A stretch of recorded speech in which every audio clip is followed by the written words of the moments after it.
Бүгінгі бізде тақырып желілер және телекоммуникациялар. Бүгінгі біздің жоспарымыз кіріспе желі дегеніміз не, желінің түрлері, телекоммуникация дегеніміз не, телекоммуникацияның негізгі түрлері, желілік құрылғылар, желілік протоколдар. Бізде кіріспе. Қазіргі заманда ақпарат қоғамның дамуының маңызды ресурстарының бірі.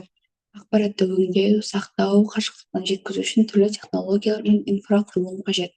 Осы мақсатта компьютерлік желілер мен телекоммуникациялық жүйелер қолданылады. Компьютерлік желі бұл компьютерлер мен басқа да құрылғыларды бір-бірімен байланыстыратын жүйе болып табылады. Желілер дегеніміз не? Компьютерлік желі бұл екі немесе одан да көп компьютерлер мен құрылғылардың бір-бірімен байланысқан жүйесі.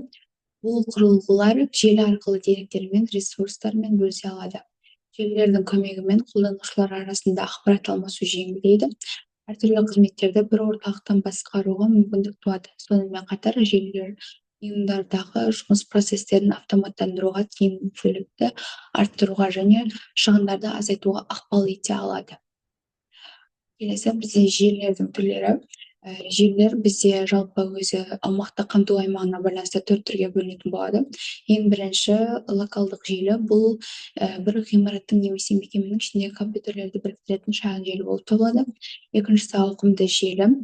Бұл бір қала, аймақ немесе ел шеңберінде орналасқан желілерді байланыстыратын үлкен ауқымды жүйе. Үшіншісі қалалық желі. Бұл бір қаланың ішінде орналасқан мекемелер арасындағы желі. Төртіншісі ол бізде жеке желі. Бұл бір адамның құрылғылары арасындағы арақашықтықтағы байланыс. Телекоммуникация деген не? Телекоммуникация бұл ақпаратты бір орыннан екінші орынға жеткізу процесі болып табылады. Телекоммуникациялық жүйелер кеңістікте ақпаратты тек қана адамның дауысы немесе мәтіні ғана емес, әртүрлі деректер түрінде тасымалдауға мүмкіндік береді.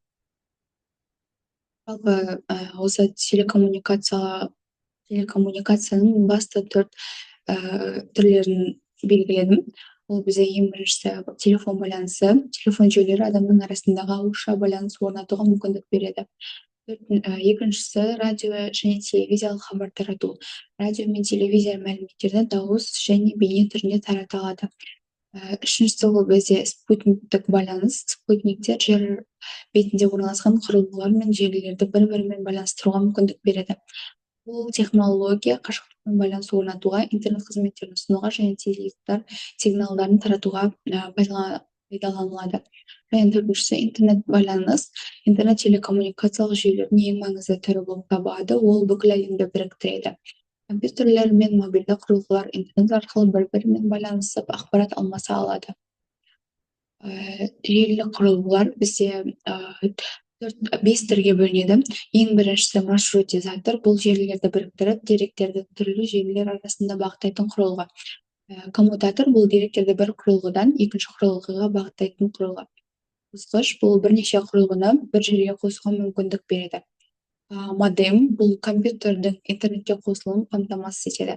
Қауіпсіздік құрылғылары brandmauer немесе firewall бұл желіге кіретін немесе шығатын ақпаратты бақылап, қажетсіз немесе қауіпті деректердің өтуін болдырмайтын құрылғы.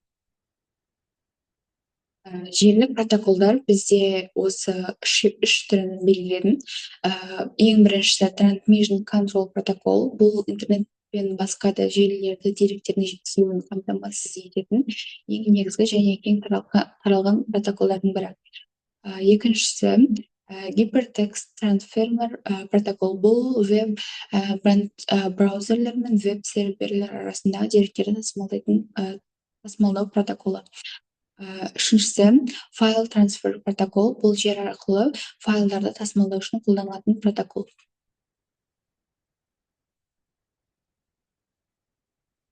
Және бізде қорытынды желілер мен телекоммуникациялардың дұрыс жұмыс істемей қалуы немесе қауіпсіздіктің бұзылуы бүкіл әлемнің экономикасына, қоғамына және жеке адамдардың өміріне әсер етуі мүмкін. Сондықтан әрқайсымыз желілер мен телекоммуникациялар жүйелерінің жұмыс істеу принциптерін және оларды қорғау жолдарын түсінуіміз қажет.